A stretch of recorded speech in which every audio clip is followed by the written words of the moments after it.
মাত্র ১০০ টাকা বাজেটের মধ্যে আপনারা ধানমন্ডিতে কোন রেস্টুরেন্টে খেতে পারেন সেটার আজকে আইডিয়া দিচ্ছি। হ্যালো এভরিওয়ান, কেমন আছেন সবাই? মেহেদী ভাই ফুডি ওয়ান্স এগেইন নতুন একটা ফুড ব্লগ নিয়ে চলে আসলাম। আজকে এসেছি ধানমন্ডির বহ রেস্টুরেন্টে। এটা one of the posh restaurant ধানমন্ডির মধ্যে, এবং এটার অ্যাম্বিয়েন্সটা এত বেশি জোস যেটা বলার বাইরে।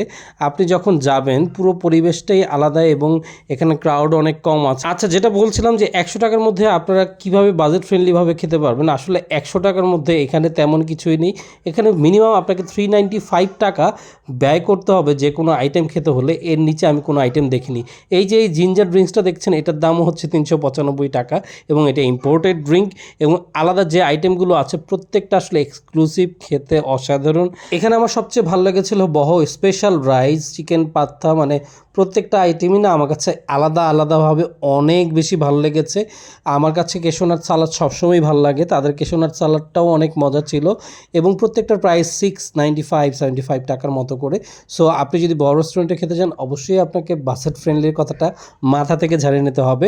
তবে এখানে খাবারটা অনেক বেশি মজা। আপনি যদি স্পেশাল কাউকে নিয়ে যেতে চান, অবশ্যই এইগুলো ট্রাই করতে পারেন।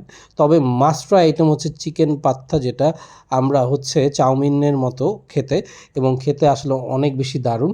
এটা হচ্ছে কোকোনাট আইসক্রিম, এবং এই কোকোনাট আইসক্রিমটা আসলে আমি খেয়েছিলাম থাই আইটেম থেকে, যেটা হচ্ছে ডেজার্ট আইটেম বলে থাকি।